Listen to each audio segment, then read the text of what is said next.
వేదిక మీద ఉన్న పెద్దలకి, ఇక్కడికి వచ్చిన అతిథులందరికీ నమస్కారం.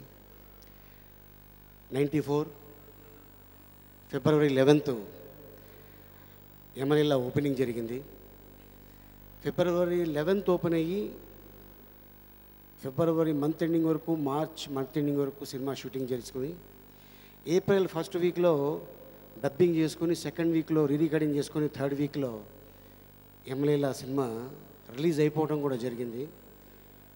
కానీ ఒక కమెడియన్ ఒక సినిమా ఒక థియేటర్లో ద గ్రేట్ అక్కినేని నాగేశ్వరరావు గారు యాక్ట్ చేసిన దాసనారాయణరావు గారు డైరెక్షన్లో ప్రేమాభిషేకం అని 365 days ఒక థియేటర్లో ఆడింది.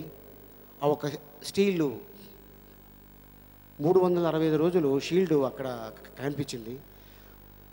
దాని పక్కనే యమలీలా 365 days షీల్డ్ కనిపించడం నిజంగా నాకు చాలా ఆనందం వేసింది. అది ఎస్వి కృష్ణారెడ్డి గారు, అచ్చిరెడ్డి గారు, కిషోర్ రెడ్డి గారు, అలాగే ఆ సినిమా రచయిత దివాకర్ బాబు గారు, కైకాల సత్యనారాయణ గారు యముడుగా సూపర్ డూపర్ హిట్. సో ఆ సినిమా నుంచి ఈ రోజున దాదాపు 1000 చిత్రాలు పూర్తి చేసుకున్న నేను, అది బికాస్ ఆఫ్ ఈవి సత్యనారాయణ గారు, ఎస్వి కృష్ణారెడ్డి గారు గురువులుగా నేను ఇంతకుముందే 20 సంవత్సరాల క్రితం చెప్పున్నా. కానీ ఆ సినిమా నాకు జస్ట్ ఒక లాటరీ టికెట్ కొన్నాను అనుకోకుండా. ఆ సినిమాకి నాకు ₹1,00,00,000 వచ్చింది. కానీ అనుకోలేదు నేను హీరోగా 50 సినిమాలు యాక్ట్ చేస్తానని. థ్యాంక్ యూ ఎస్వి కృష్ణారెడ్డి గారు నన్ను హీరో చేసినందుకు. అలాగే మరి ఈ సినిమా యమలీలా 2 నిర్మాత, హీరో మా సతీష్ గారు, డాక్టర్ సతీష్ గారు. ఈయనే స్ట్రైట్గా వచ్చి ఎస్వి కృష్ణారెడ్డి గారిని అడిగి, సార్ నేను సినిమాలో హీరో యాక్ట్ చేయాలనుకుంటున్నాను, చిన్నప్పుడు నాకు ఉండిపోయింది, ఆ సినిమాకి డైరెక్టర్ మీరైతే బాగుంటుంది, డైరెక్షన్ చేస్తే బాగుంటుంది అనుకొని అచ్చిరెడ్డి గారిని, కృష్ణారెడ్డి గారిని సంప్రదించడం.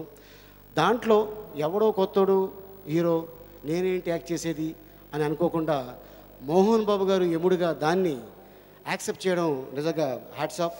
ఎందుకంటే అప్పట్లో నందమూరి తారక రామారావు గారు, మళ్ళీ ఇప్పుడు అన్న మోహన్ బాబు గారు ఈ సినిమాలో యముడుగా చేసి, కానీ ఇందాక ఎస్వి కృష్ణారెడ్డి గారు మాట చెప్పారు, యముడుగా నిజంగానే యముడుగా తెలుగు ఫిలిం ఇండస్ట్రీలో నాకు తెలిసి మోహన్ బాబు గారు ఒక్కళ్ళే కనిపిస్తారు. కొంతమందికి గెటప్ వేసినా కూడా అద్భుతంగా ఉండొచ్చు, కానీ యాక్టింగ్ మాత్రం మోహన్ బాబు గారు తప్ప ఇంకెవరు చేయలేరు. ఈయన పక్కన చిత్రగుప్తుడు అన్న హనుమానందం గారు, ఇక ఆయన గురించి చెప్పాల్సిన అవసరం లేదు. సో ఆ సినిమా ఎంత పెద్ద సక్సెస్ అయిందో ఈ సినిమా 2 యమలీలా 2 అంత పెద్ద సక్సెస్ సాధిస్తుందని నేను ఆశిస్తున్నాను. ఈ అవకాశం కల్పించిన మీ అందరికీ, డైరెక్టర్ గారికి, ఎస్వి కృష్ణారెడ్డి గారికి, మోహన్ బాబు గారికి అందరికీ కృతజ్ఞతలు తెలుపుకుంటున్నాను. Thank you very much.